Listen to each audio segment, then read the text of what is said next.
Welcome, welcome. Once again to another car review on the Turbo AWD 75 channel. Don't forget to like and subscribe and turn on notifications. Today we've got a review of a 2009 Subaru Legacy Touring Edition wagon. Okay, we're going to start off with a brief exterior review. So I'm not going to go over all the typical stuff. I'm just going to point out what I think is really unique about this model. No, don't do that. Okay, so first off, the paint. It's a 3-stage pearl white paint. So again, very unique, a little hard to repair, just like our other car, but because it's a 3-stage, but it gives a unique look when it's in the direct sunlight.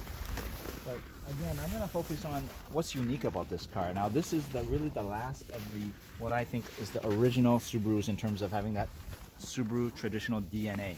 What do I mean by that? Really, at some point in the 2010s, Toyota made a big investment in Subaru and changed a lot of the structure of their cars. But this is pre-Toyota.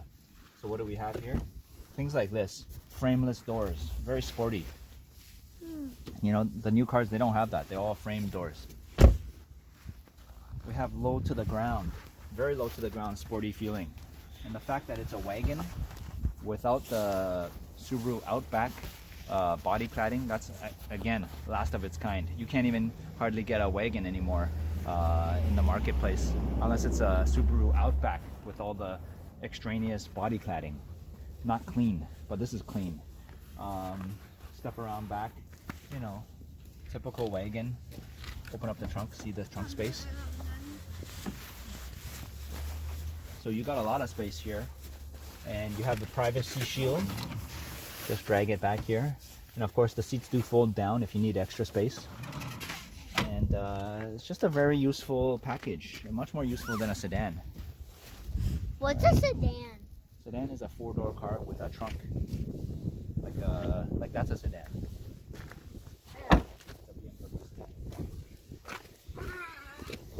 We've got the 17-inch wheels standard. These are with the winter I-Pike snow tires. They're fine, I guess. Oh, and this car has the big moonroof.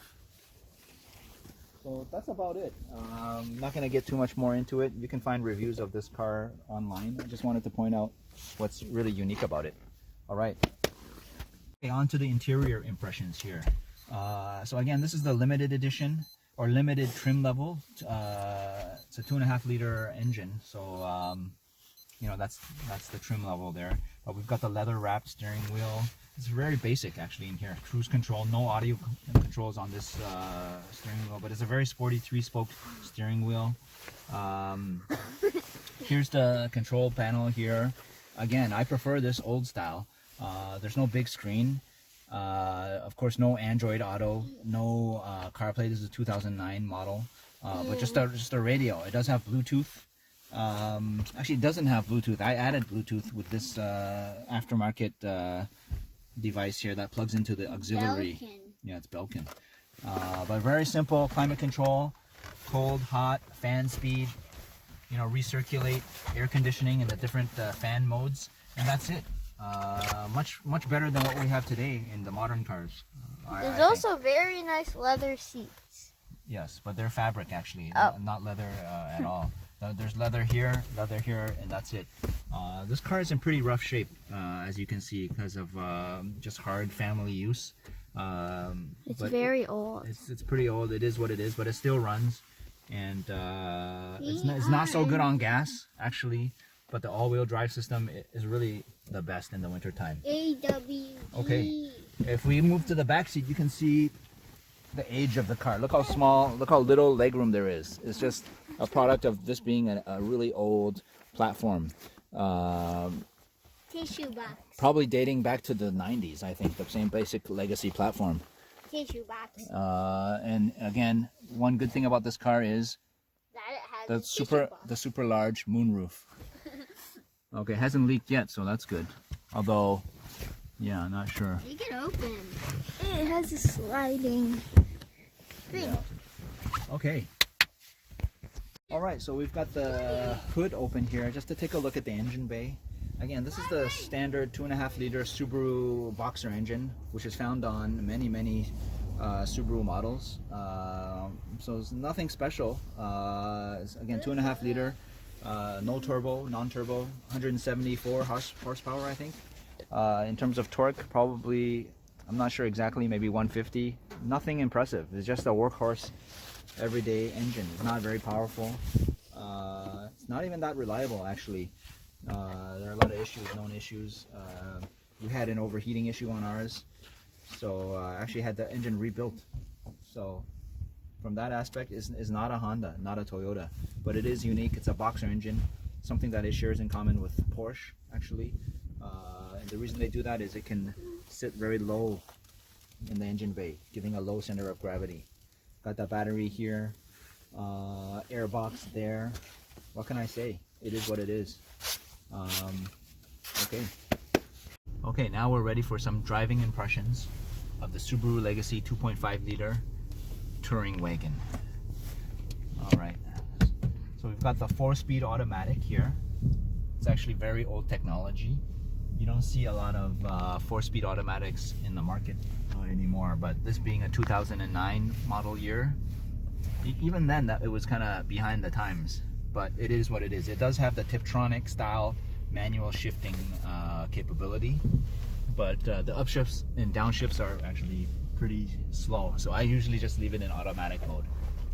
All right, let's check out the all-wheel drive capabilities here of this car. Let's film the road. Let's do it. See, no problem with traction. We've got the all-wheel drive. We've got the 4-cylinder Boxer engine, horizontally opposed pistons. Sits very low down in the engine bay for optimum balance. And we're off. It's actually 170 odd horsepower, so it's not a very powerful car, but it's enough to get itself out of its own way. And well, it handles real good. This is the last of the pre-Toyota takeover Subarus, as I mentioned before. So it's very low to the ground, very thin pillars for great visibility, big windows, so you can have a great view of the outside. And it's just a different feeling from what you get nowadays. Less closed in, less claustrophobic. You know, that's what you get with these older platform cars. It's a different feeling. It's a really like a 90s car type feeling, even though it's a 2009 model year. Pretty amazing. And one of the last wagons that's not an Outback version, which I like. So it's very low to the ground, very sporty handling. Good steering, hydraulic steering. We'll put into sport mode now. So that's going to hold on to the gears a little bit longer for a slightly more aggressive and sporty feel. All right, let's do this. Mind you, we're on winter tires now, snow tires.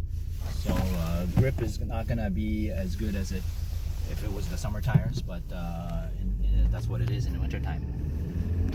All right, there's another Subaru there, WRX. Check it out. What's that? You got these speed bumps here.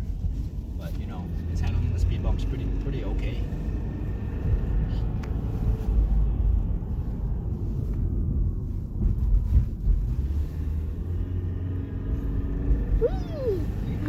Try the handling, see that?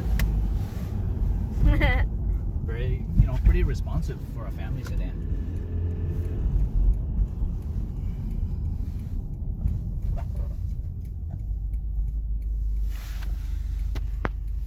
So I'll show you some of the manual shifting action here, and you can focus in on here to show them what gear I'm in. It'll show up later. Actually, it'll show up now. So I'm in first gear now. You see one? Okay. It only has 4 gears. So we're just waiting for this light, and then we'll be rocketing it off. Now it will upshift for you if it senses that you need to. See, it held onto the gear. I shifted into second. Still in second. It will upshift though. No, it won't upshift. Actually, I have to upshift. See, I shifted into third. See, third. I can go into 4th gear now. That's top gear. Only 4 gears in this old car here. our usual fun driving curvy road. Look, I'm gonna downshift into back in third gear. You're gonna hear the engine will be louder and go higher RPM. See, it went up. Back to fourth gear. So I'm controlling the gears now with this Tiptronic, but it's slow and responding. It's not like the modern dual clutch transmissions. No. This is before all that. This is 2009. Subaru was very behind the times too in developing transmissions. So being a small company, there's limited things they can do. So, you know, the ride is a little firm. It's a little bit noisy too. But the main thing is you sit low to the ground. You feel very in control, very sporty. The all-wheel drive system really inspires confidence. You'll never get stuck in the snow in this car. The all-wheel drive system is really probably one of the best out there. All right, back into manual mode, sport mode. First gear.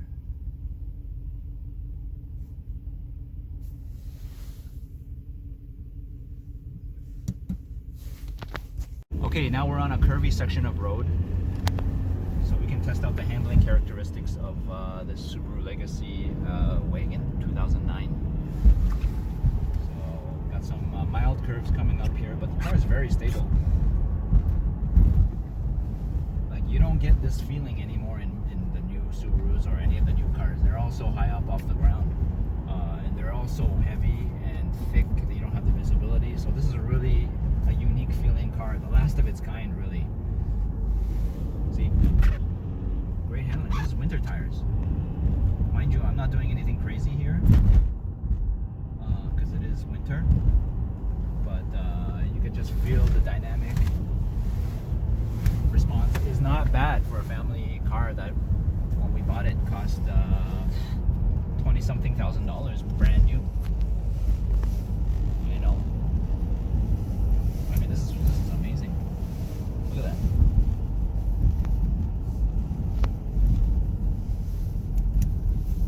All right, we're just turning around here. This is the Frankie Tomatoes historic Italian restaurant, another victim of COVID, because it's done, out of business.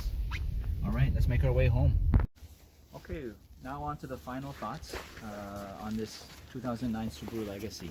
Honestly, there are better cars in terms of packaging out there and reliability. And it's dirty. We're talking Honda, Toyota, both going to be more reliable and better packaged. This is small on the inside, it's not great on gas, but the reason you buy this, it really comes down to the all-wheel drive system, which is unmatched. It's a full-time all-wheel drive. AWD. That's what they call it, AWD, full-time all-wheel drive. Really the best in the business, I think. Turbo AWD. You know, I've driven a lot of cars. The confidence that this gives you in the winter is really unmatched. But like I said, it's not the most reliable. It's cramped inside. It has don't have a lot of power. It's bad on gas for a small engine like this. Really not good on gas. But it's all about the all-wheel drive. So if that's something you value, you know, go for it. That's all. Hope you guys enjoyed the video, and see you on the next one. Any parting thoughts? Peace. Yeah.